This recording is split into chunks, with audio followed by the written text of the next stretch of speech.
myself. My name is Jane, and I think some of you, I know you. My husband and I, we taught family life for many years, and the reason why God called us to do this is because we know, as also married people, the challenges people go through. And especially when you're a Christian, sometimes it's very challenging when you face these things. It's very confusing. I was saying in one meeting that sometimes we like to spiritualize everything away. Like if you are going through something, somebody tells you just pray. But there has to be mechanism and understanding how relationships work. And so I want us to discuss this as people who are godly, people who know God. When we talk about family life, especially when I look at the media, and I see mostly people who do not ascribe to the instructions of the Lord. They try to arm women against men and arm men against women. And so we find that there is a conversation like, if you get your education, then you will be okay. So if a man plays with you or does something to you, then you can live by yourself. So you see, that is arming somebody against the other person. Or talking about, like, if your husband doesn't talk to you, the things that you should do. If you look at these things, if you don't read between the line, you think that they are giving me a way of surviving in a marriage, but actually it is arming you, like you're having a shield against the person you're supposed to be loving. And so we've used education, we've used money against, in case the relationship doesn't work well, then you're safely, away from that person, or they cannot do anything about you. But when we look at how God instructs us, there is one thing that Jesus said, that you cannot love God that you've never seen, and you don't love your brother that you see every day. There is a time that I was in the church and I was wondering, there's like a voice in my head wondering, what exactly is loving God? And I know this sounds like maybe, like something that's a lie, but I felt like there's a voice that told me that loving God is serving humanity. And from that time, the way I look at Christianity is completely different. And I changed how I looked at serving humanity or doing even things in the church. Then I look back how I had been a Christian, whereby I served the church and I feel like I'm serving God. And we built churches, we put buildings up together, and we did a lot of things. But then once I had that, the last time I went home, when they asked me for fundraiser to build a church, I said no. Tell me people who are hungry in this church, and I'm going to give them my money. And then I started looking at generally how the church is working today. The church, not our denomination, but the church in general. We find that it's no longer serving human beings. It is serving institution. Everything we do is for the institution. How so? So while I was sitting in Umoja 2, which we built, my husband is the one who actually looked for that 1 acre of land and in Kenya, and talked to the person who was selling it, and eventually he agreed to sell us. So when we went there 25 years later, I was asking the elder, after that, that conversation with God in my head, that what is it really to serve God? And then I feel like the Holy Spirit told me, serving God is actually serving humanity. And so that verse that Jesus said, you cannot love God that you've never seen, and you fail to love your brother that you see every day.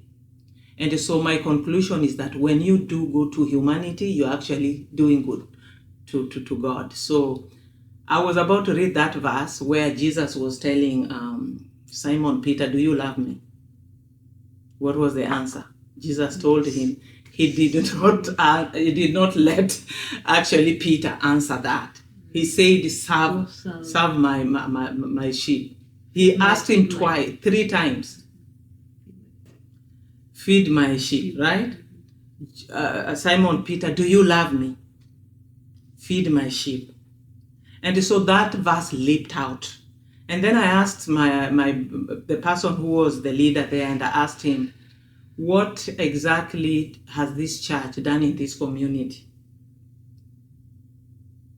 I say, you built a big, which is not even finished 25 years later.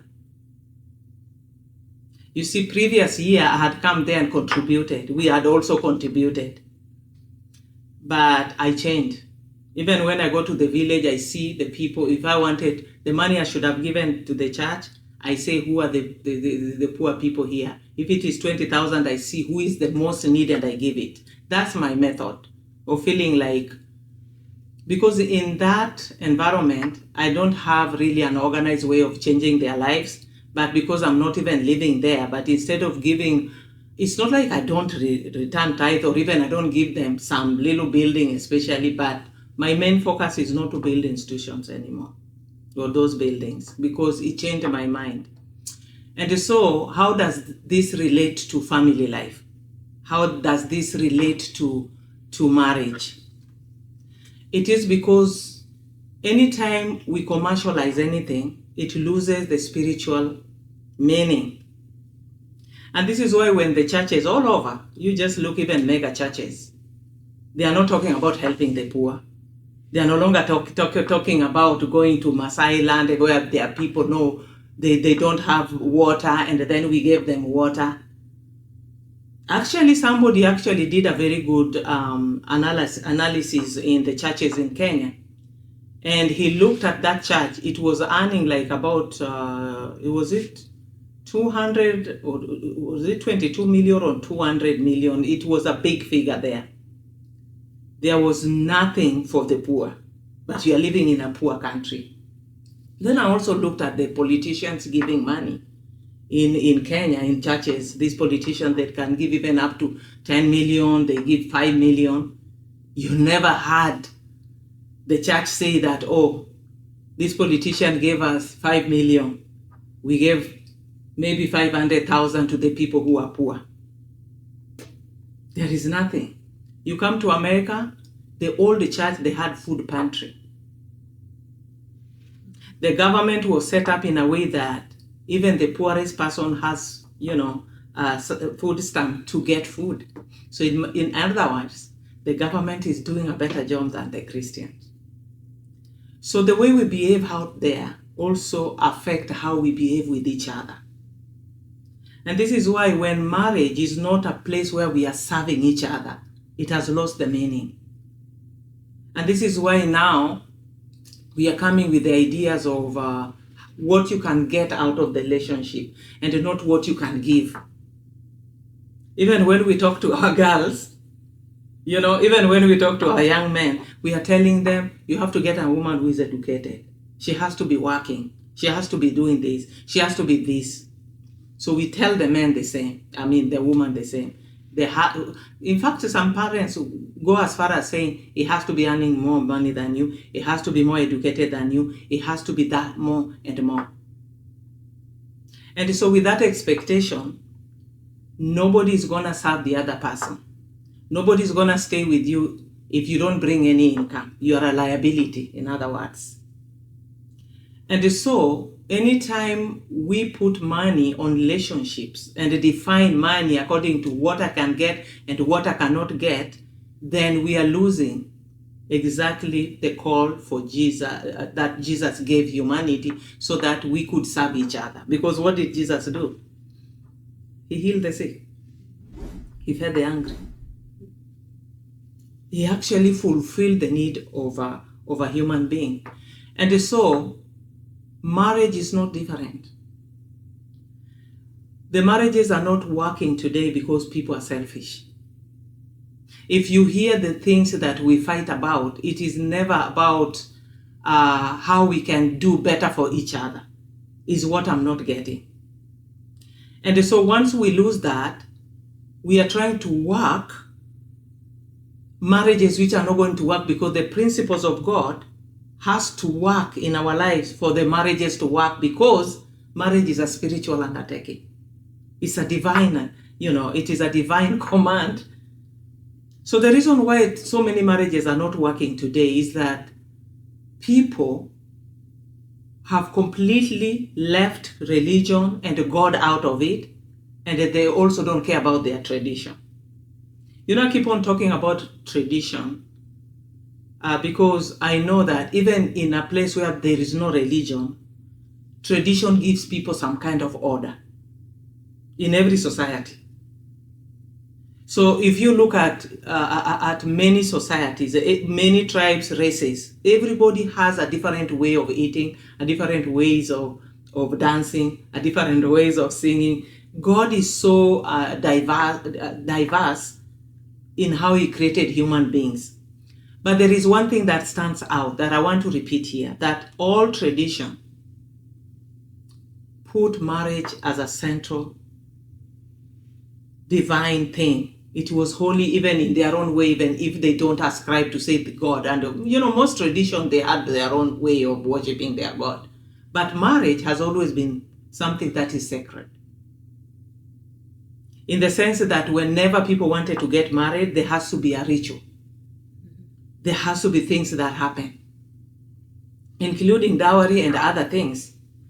So if we look at any tradition, I'm here to get any tradition in the past, maybe 100 years ago, where people are living as a community, whereby a man will just take a woman and start living with them. Does that happen in those societies? It never used to. This is a new culture. This is a new way of doing things. So once we break down the foundation that can make our marriages work, then we are empty. And so a lot of people are now coming up with the idea that marriage doesn't work, that marriage is a scam. But when you look at how those relationships are broken down, you find that there is a reason. Marriages just don't break, they are broken. Love does not disappear. It is ignored and strangled, And so, there are two types of slavery. I want to talk about how we can build ourselves to be better spouses. There are two types of slavery. There is a forced slavery and there is a voluntary slavery. In the Western world, among immigrants, the challenges of immigration or living away from your country can really be a problem in handling relationships. Number one thing that people in diaspora suffer is the fact that our social network is limited because you don't have everybody around you that loves you or cares for you. Right. And this is why the church plays a big role for those people who actually live in diaspora. Because somebody who lives in the village, they might not go in the church, but they have everybody there. Oh, yeah. If something happens, people come within a short period. So we lack that. And so, because you don't have sometimes a social network, you find that when you're having challenges, it's just between you and your husband. You don't have anybody else to come and say, hey, you guys, you shouldn't be living like this. Is not our way of handling things. Nobody can tell you anything. This is the way we are living. And so, networking is very, very important, and making sure that somebody has a social network. And this is why the church plays a big role in the Western world, and especially in diaspora, for those people who don't have anyone. The Western lifestyle or culture that we are seeing is because they also mixed up. People living in the cities, so you live away from everybody until you lose your real culture. And this is why now religion also plays a big role. That religion also gives us order, But beyond religion, there is spirituality, Beyond religion, there is spirituality. So, you have to decide whether you're voluntarily playing your life as a slave or as a free person. One of the challenges that I've always talked to people in diaspora, because I've lived in diaspora now for over 25 years, is the fact that if you are not careful, especially as immigrants, you voluntarily enslave yourself to earning money. Because we have the pressure of paying our bills here and also making sure we invested up down there or wherever we came from, and also maintaining the family down there. And so you have to make a choice. You completely have to make a choice. Because there is this lie that we tell ourselves. You go back to wherever you came from and you find these people are doing so well. And then for you who is here or you are wherever you are, you find that you didn't build anything. And then you come back and now you want to work 7 jobs, you want to do everything, but at what price? Anything that you are doing, you have to count the cost of doing that. At what price? At the price of your health and at the price of your relationship. And so there are things that I wish when I came to the United States, I would have known them beforehand. Somebody would have sat down with me and they say, Jane, don't do ABCD. Don't do ABCD and maybe more. Even though I caught on when I was doing 2 jobs, I was doing a night job, 3 to 11 and then going overnight. I only did it for 4 months and I said no. And because I couldn't read my Bible. When I go to church, I was just like a zombie, just looking at the past. I was not listening to anything. And then I said, no, I can't. I gained weight. My hair started, white. And later on, I started losing weight. I mean, it just, and then I stopped. For so many years, I worked 1 job. Then our son was going to college, our youngest son, and I say, oh my goodness, I started being afraid. Where are we getting money? My husband said, God will provide. But I said, And then I went to get, some like 4 hours after my day job. I went to get 4 hours. You know what took me out of the job? I don't know if migraine, whatever. I would have a headache and I go to the ER, they find nothing. So they just tell me maybe you're stressed. There's nothing wrong with you. And then I made that hard decision of saying I'm quitting this job. So I worked one job. And then, you know what happened? My friend had told me when I was telling her that, you know what? Doctor told me there's nothing wrong and this is the 3rd time I'm going to the ER. It was not something that was really taking so much time. But the fact that you left your house in the morning, and then after 4, I'm going to another place coming at 9. So, in between there, you didn't rest. You just come to sleep. So your brain is not really resting. Because how did God create humanity? He gave us 24 hours. So 24 hours means that whether you are rich or poor, you only have 24 hours. It just depends how you use it. So that means we already know the doctors have told us, for you to be healthy, you need to sleep how many hours? 8. And for you to work, what is the World Labor Organization rule? 8. That's why after 8 hours, what does your employer do? You have to go. But what do they do if you work 8 hours? After 8 hours? Overtime. It's by law. Otherwise, they will say, you are not qualified. There's a lot of jobs, especially, but it is an international labor organization that you work only 8 hours, because these things were seen during slavery, where slaves only worked until the master say, now you can rest. Then you don't have the strength to work the field the next day, and then mentally you are not relaxing. And eventually you will die faster. But what are the consequences of us doing these kind of jobs, working so many hours, and then you don't sleep? Because we compromise so much on the sleep, we compromise on the rest. Because I say 24 hours, right? So you sleep 8 hours, you went to work 8 hours. Then what is the remainder? Another 8 hours. What is this 8 hours for? It's for you. For you to take care of yourself, dress up well, eat, cook, and be with your family. You see, in the church, we've been taught the 10 Commandments. But there is something I learned, that the 10 Commandments is a summary of the whole other laws.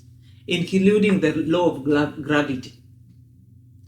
When Satan told Jesus, you jump from the from the top of the was it a church of a cliff and fall down, what law was the devil asking Jesus to break? Law of gravity. The law of gravity. What would have happened to Jesus? Exactly. So obeying the law of nature is also obeying God. That is what we don't understand. That when I don't sleep enough sleep, I can't be my best. Especially me, I become quarrelsome. I'm not even productive. If I don't sleep, like for like a week, I was sleeping here. Maybe there are things, weddings, and when I go to work, I'm not productive. My brain cannot really see what I need to do very fast. And so, breaking the law of nature is breaking the law of God, but we don't see it. Because you see, the devil was very cunning to Jesus to tell him, you fall off because God is going to do what? Help you. So in other words, some of the things that actually break marriages abroad is because we don't have time for each other. We don't have time for myself. You don't have time to be the best of you. You don't have time to even admire yourself. I don't know whether it happens to me when I'm so tired, I just put whatever I want to put on and move out. Because you're so tired, you don't even have time to look at the mirror and say, really, do I like what I'm looking at in the mirror? We don't. But that should be something that happens maybe because you can't be 100% 7 days a week, all months, that everything you do. But if it is now routine, you're off the balance. You're off the balance. And so what happens to us women? When we get too busy, we don't have, you are not lovable. You're not lovable. Maybe I'm talking of myself, but you're not lovable at all. Even if your husband say, honey, I love you, you're not receptive. It's like, I wanted you to do this. Stop doing that. Stop saying those things. Stop joking. Can you get me that? You are not lovable. Another thing, you don't love yourself anymore, but you want somebody to love you. It doesn't work like that. Jesus said, love others as you love yourself. So loving yourself comes first. So how do we love ourselves? Number one, we need to have a healthy self-esteem. You see, this week we've been talking about identity crisis. This is something that we have to navigate. A healthy self-esteem. What do I mean? The moment I come here and find people living in the big houses, like if you are a pastor and you come and you find that people have a big church like this, and then your church is a tiny one, you're already intimidated. You're already intimidated. You already interfered with your emotion, right? But if you already accept that there are other people who are better than you, it's okay. I am me. This is where I am. You see other people having big cars, they build big houses. When you look at they build big houses, they have nice, things are working for them. Yes. Accept where you are. It is a mental health. It is a good self-esteem because you can't keep up with everybody. That's the truth. But that's what we are trying, especially in diaspora. Because some people, if you go back to where we come from, the money, where they got the money, some of them is dubious. It's dubious. Only few people have worked for that money. You are working for money where you are. And so you can't compete with those people. Another thing is holding grudges. You cannot love yourself is hold grudges. I know this look like, what is she telling us? When you're holding somebody in your heart who has hurt you, you are giving them power. They are not even there, but they are controlling your mood. They are controlling how you feel even when you go at night. They did that to me. give it to Jesus. I'm talking for real. These are real struggles. Holding people in your heart, holding a boyfriend in your heart who maybe went and married somebody else, holding an ex-husband who already moved on. Those are the things we need to give to Jesus. We cannot afford to be jealous. Just like I said, we're intimidated everywhere. You thought you are the most beautiful, you find somebody's even more beautiful. You know? Now, if they, you know, our young, you know, adults deal with this, especially in high school. The new girl came because you are the one now, that beautiful one. But now the new girl came, she's the most beautiful. You know, now she has taken over. That's how life is. Somebody will take over. Even Donald Trump knows somebody's going to take over. Somebody will take over. That's how life is. So if we can learn that God may help us to adjust to life, Right. that is where we get our peace. Because that's how you are going to accept yourself before you demand other people to accept you. Do you accept yourself? You know? Another thing is that we have to have mental clarity and make decisions. You know, you better make decision even if it's a bad one, but you live with the decision that you've made, than being in a confusion. Which way?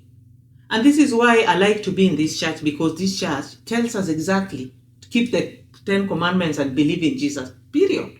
That's what we are taught in this church. Keep the commandments and trust in Jesus. It's just two. That's clarity. You're not bogged down with so many other things. No, it's just two things, you know. Another thing that we have to get control of is our emotions. We are emotional human beings. If you are not emotional, no, I don't know who you are. Especially women, we are emotional human beings. But we are not subject to our emotions. It is not, I'm not talking about self-help here. Anybody can talk about how you should feel, but we know that emotions can really destroy you.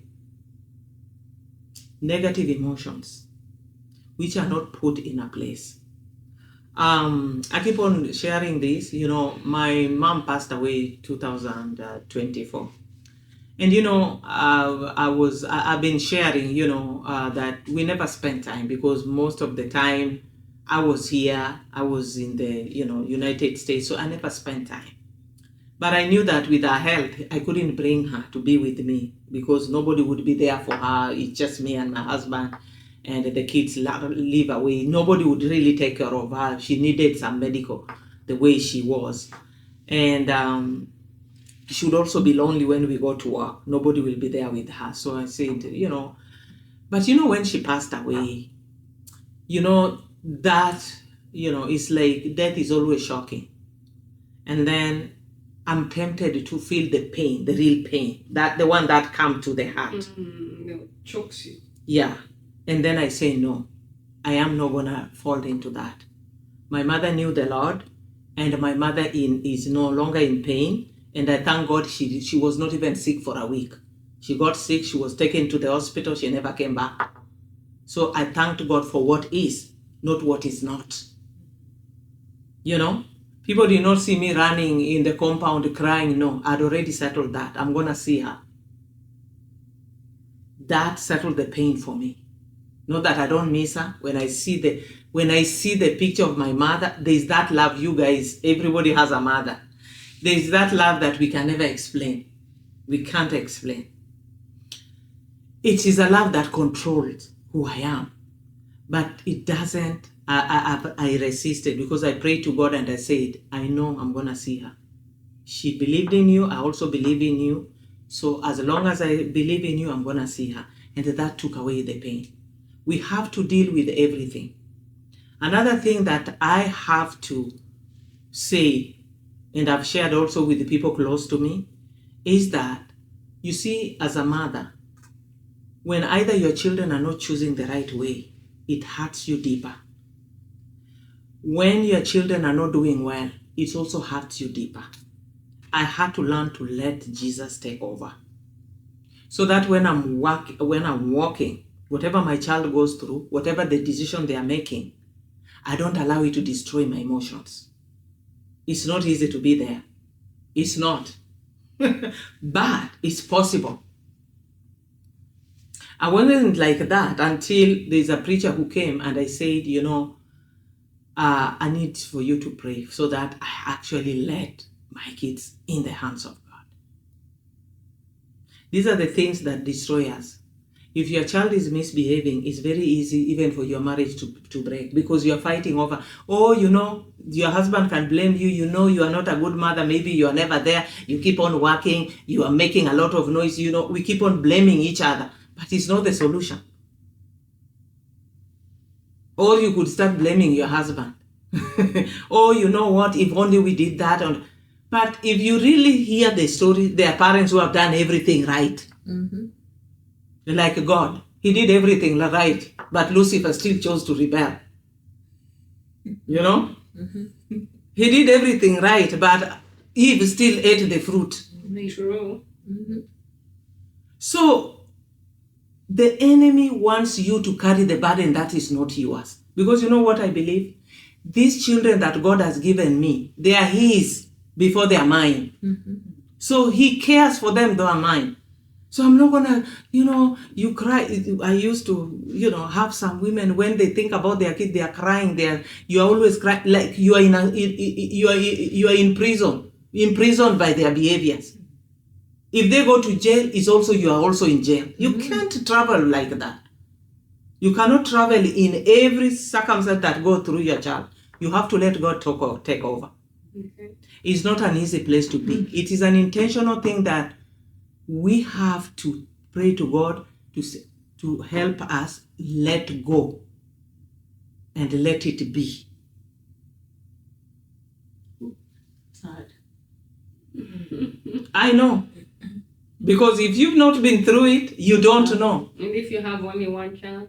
Do you Doesn't think matter. if you have 10 children and one is hurting, or one has made a wrong decision, now you can say that, oh, I have 10, even if this one, there is nothing like that. Even a woman who just had a miscarriage, that is still a baby. They cry over that baby. Mm-hmm. That if somebody asks you how many children, we are always tempted to carry to even count the one that we miscarried, isn't it, as a mother? So what about Jesus? If Jesus created so many worlds, and this one is the one that rebelled, He still came for this. That is the heart of a mother. That's the heart of a parent. That there is no child that is dispensable. There isn't. And so we have to learn. These are things that truly affect women. I've gone through it. And I had to tell this pastor, pray for me. He was coming to preach in our church. I need to let God take over.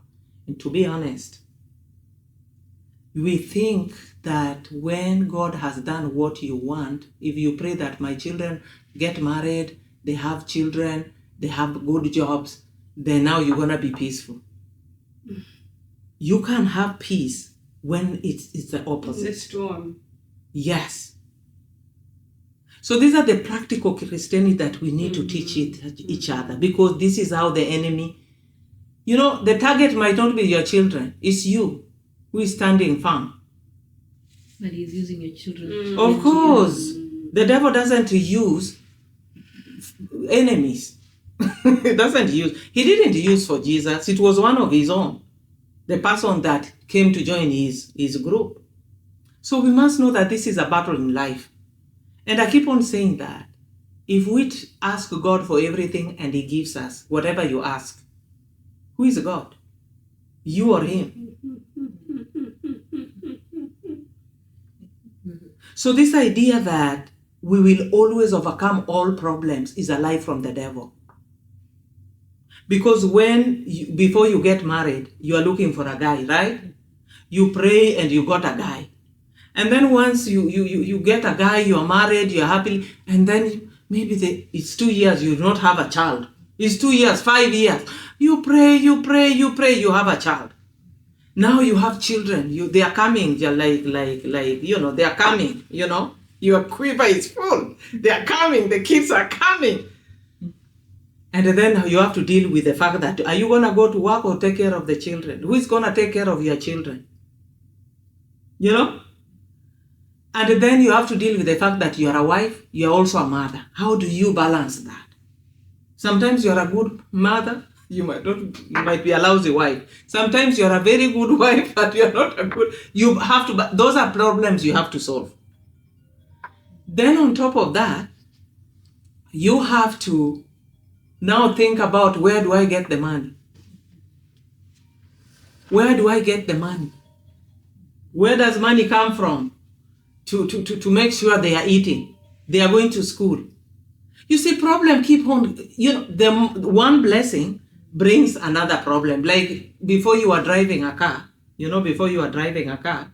didn't have a problem with the insurance. You didn't need an insurance, a car insurance. You didn't need a ticket on the road. You didn't need gas. You just you just sat in the bus and go to your destination. But a car is convenient, yeah? But now you have to deal with the insurance. You have to deal with a ticket on the road, accident on the road, which could be your fault. So this is how life is, and we need to understand it. That by getting one thing, you are creating another problem. And then we have to solve it. Until Jesus comes, that is the cycle. So once we have the children, then now they have to go to college. And then they start disobeying you. They are choosing to be things that even any of your descendants do not have those behaviors. The whole clan, nobody has that behavior. So you wonder, and then all this is to make you even doubt God. Because look at Samson. Wasn't the mother barren? Wasn't the mother barren? Samson, wasn't the mother barren? And then he gave up a child that was going to do the will of God. Did he do it all the way? No. And look at the death he died. And he was our only child. I know. So we don't read those.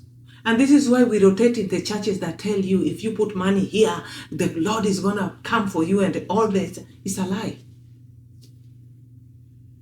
We need to understand that God does what he knows is good for you. And if he doesn't do what you wanted, even what you needed, you need to surrender. And that surrender gives us peace. That surrendering, that's where I'm going into. Because you cannot be a loving person with all this burden, emotional trauma. This is how we can easily break our marriages, when emotionally we are not at peace. Emotionally, your children are doing something, the people are talking about it, the church is very good. You can't control what people are thinking. No matter how, it doesn't matter what you were in the past. It doesn't matter how good things you did in the past. Tragedy will come to us, which we don't know where it is coming from. But when we learn to trust the Lord,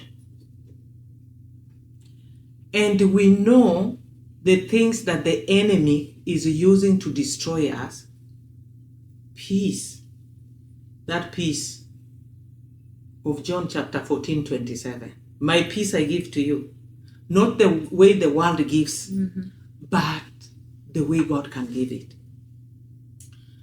Otherwise, we could be coming here to say, oh, be a good wife, cook for your husband good meals, respect that, respect your husband, do this and do that, but if inward there is a problem in your heart, in your emotions, in the way you think, the way you look at things, all these things are not going to work. So we need to be well balanced emotionally, spiritually, and with the right lenses to look at life. The right lenses is the things that I'm telling you, that you cannot afford to be jealous of everybody. You will collapse. You cannot afford to be the best. You will collapse, because if you are best in this, the other person is coming better. You cannot afford to be collapsing because your child an adult child has decided to do something that embarrasses the family. Something that is hurting them. They could be alcoholic. You know it's hurting them. So you are busy crying to the Lord, yes. Crying to the Lord is true. But do you think that you love that child more than God loves them? That is how we talk to God. So sometimes the way we behave, it shows how we see God. Because the way we are praying to God is like God is the one making things difficult. It's not the enemy. It's not even the choice of the other person. It is God. So if God wants somebody to quit alcohol, God is going to do it. Yes, God can, but He doesn't. It doesn't normally force people to do things that they don't want to. But He can. Like when Jonah was telling God, okay, God, if you want to save those people, I'm not going to go to Nineveh. You go. You send somebody else. You go save them. Just forgive them. Why are you sending me and you know you are going to forgive them? And so God said, okay, Jonah, you are now running. And then he found himself in the fish, and the fish, vomited him in the right place. He had no choice but to do what God told him to do. But that is not how God works. He normally works with our will. So we must know as parents, in order for you to have peace that comes from Jesus, we have to let go of our children. If they are fighting with their husbands, that should not make you not sleep. Pray to God that God, those are your children, you're going to help them to navigate their life. Give me this sleep right now, let me sleep. Because when we are not sleeping, when we are not relaxing, our marriages are being affected. Because we are looking for somebody to blame. Mostly you say, oh, you want to blame the husband. You keep on working, you are never here. No. That is now the enemy has succeeded. He has attacked your child. Now he's attacking your marriage, and now he has succeeded. That is exactly how the enemy works. And so, let us remember this. We need mental clarity. We need physical. Physical, I talked about sleep. I talk about rest. I want to repeat because my sister just came here. God has given us 24 hours. World Organization tells us work for 8 hours. Doctors tell you sleep 8 hours. The rest of 8 hours you need to relax and to do everything with your family and take care of yourself. But in the Western world, we mortgage. You only sleep and eat. We mortgage the other time of rest because it's a luxury. And we said this. When Jesus was tempted by the devil to throw himself off the cliff, it is the force of gravity that the devil was telling Jesus to break. And once you break the force of gravity, you are going to die. So breaking natural laws is actually breaking God's law. So the 10 Commandments is a summary. And God taught us, I wish I could get all the people in America and tell them, when God saved the Israelites, He gave them manna. And He told them, on Friday, gather twice. On other days, just gather the one enough for you. Don't gather more than enough. Mm-hmm. But on Friday, gather twice, because on Sabbath you're going to rest, you're not going to have the food. Mm-hmm. But what does the Bible say? Even on the Sabbath, they were going to get the food. And even some people on weekdays, they were getting twice, and then it rots. What was God teaching us? Be content. America is a land of opportunity. If you get food, a roof over your head, and you get enough food, and you have enough clothes, be content. Don't kill yourself trying to build a future that you don't have. Most of us Africans, we still involuntary slaves. In the sense that you are focusing on the future you don't have instead of investing for now. You are not investing on now. Now means that I can laugh freely. Now means I can call my sister Damaris here, we go and eat and just spend that time. But you've been told that when I was walking in the park today and I was talking to you on the phone, that's a waste of time, you should be making money. Mm-hmm. You are a slave. That sitting together and chatting and laughing is a luxury you shouldn't do. So your greed takes away everything that you are waiting to laugh and relax in the future. Which future? Do you have guarantee of that future? And And so you see, in that sense, we are just like those Israelites, that God was giving them food and they say, relax and eat. Relax and eat. But they were still going to get more so that they hoard it. Mm-hmm. Most of the things that we really want to get, if you want to know when we look for houses, just look at GTV. Somebody say, when the visitors come, I can be hosting. You just look when women are looking for the house. Just listen. So that I can be hosting. How many times do you host somebody in a year? It could be once or never. So why would you buy a house for hosting people that are not even there? You see how we think? You are planning for a life that is temporary. You could host people in a restaurant. You could host people in a park. You don't need a humongous house and pay time and a half, and maybe just the two of you remaining. And then you are doing things for visitors. Like, I know some of our relatives, they built 13-bedroom house for the visitors. Well, they can afford, because I'm just talking what you can afford and what you cannot afford. What kills you to get there versus there's somebody who has it. They can afford that. You see, we have to make a distinction. We have to make a distinction. My point here is not to criticize what people do. My point here is, do you have the peace and the rest that you need so that you can enjoy what God has given you? Remember, God took the Israelites from slavery. And from that slavery, he gave them free food. So that, because they were working for food. Because as a slave, what do you work for? So God said, now I'm your master. You don't need to work for food. I'm going to give you food for free for 40 years. And you know what the Bible also adds? God gave them. Their clothes never wore out. Mm-hmm. The shoes never wore out. Mm-hmm. Who wears shoes for 40 years? Who wears clothes for 40 years? And they don't get I have a top.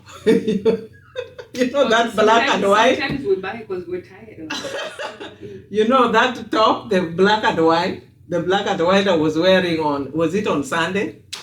My husband told me, when are you going to get this thing, rid of this thing? Is this because I've had it since 1997.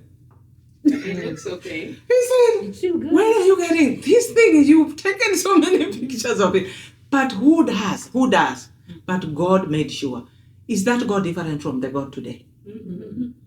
So you, an African from wherever you came from, God brought you to a land flowing with milk and honey, but you are restless. You are not enjoying it. You don't enjoy what God has already put on the table. You are looking for more and looking for where to. You know, for a long time, people say, you guys don't even have a nice house. I say, who lives in that house? I come there once a year. But I'm not saying I'm not going to build, but it's not a priority, really. So what I'm saying, do the things that you can without hurting yourself. That's my point. Do the things that you can without hurting yourself, and love yourself enough to rest and enjoy, and God will give you more because he's faithful. And that can give us priorities so that money is not everything. You know, for somebody like me living in America, when I tell people who come from my home that money is not everything, they don't believe you because they think when you have money, your life is perfect. But don't we have money here? We do. Let us not lie, we do. If you want a job, even if right now you want just to do babysitting, you get more money than the job you go to get there, because I see this lady earning $2,000 for babysitting and they are not paying taxes. And they are eating from that. They are earning more money. And so, we must know this in summary. God has put us in these families in order for us to take care of our husbands, our children, and love them. Love should be the principle by which we live. And loving somebody means that sometimes we have to sacrifice. We have to sacrifice our want, just like people ask me what it is to love. When you are a mother, you know what it is to love, if you are a mother. Because a mother carries a pregnancy for 9 months. If you've been pregnant, you know how it feels to be pregnant for 9 months. You know how it feels. You're throwing up. There are people you don't like. You don't like the food. I mean, there are so many things happening. The hormonal imbalance, all this. And then the baby comes. You lose sleep, but your attention is on that baby. Does that baby pay you? So why do we feel like if you love your husband and you do things for them, you need to get a reward?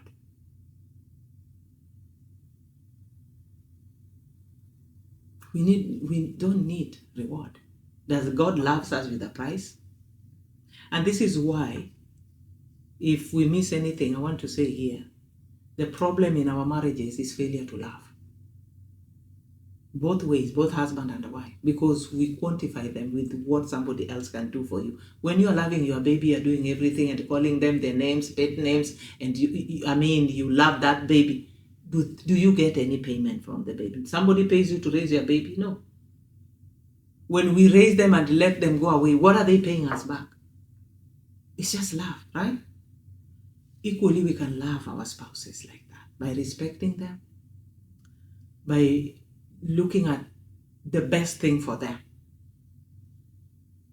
And you can only do that when you are also okay. Emotionally, mentally, and spiritually okay. That's when you can love somebody. But when all these other things are hurting you, you cannot. And so I want us to know that romantic love is not an end in itself, but a means to love God. People think that when you help a neighbor is when you're loving God. No. When you're loving your husband, you're loving God. Because that is a child of God. He has his parents who has entrusted you with that child, with that son. Just like as parents, we are going to trust our children to other people to take care of them. And this is the kingdom of God. That when Jesus comes and takes us, it is only the principles of love and taking care of each other. So we will not have to live in eternity without love. And we start here to be a citizen of that country. And if we can arm our children with the love for their wives, love for their husbands, we have succeeded. Without telling them you have to marry somebody with money. This is poverty talking. It is poverty talking. Poverty mentality will strangle your peace and Christianity. Because I hear people tell, oh, they have degrees, they are working, they are professional. That doesn't add up into love. Knowing Jesus is different from owning things. And if anything, Jesus has everything. So the world cannot give us what Jesus can give us. Mm-hmm. Because the world belongs to God. We need to be smart. You see, when the devil was telling Jesus, I'll give you the world. Jesus is the one who created the world. And Jesus has already told you, it is yours. So you go to the village, you are fighting over 100 by 100 with your neighbor. The world already belongs to you, but do you believe it? So we must also know there is a reward for doing this. There is a reward for me treating my husband right. Not by the world, but by God. I'm looking for that crown. There's a reward for me being a mother who has directed their children to do the right. They might not have followed it, but I did my part. Is everybody we preach to going to go to heaven? No. But you did your part. And so there is a reward. Jesus said that we don't serve him for free. There's a reward here and in eternity. Amen? Amen.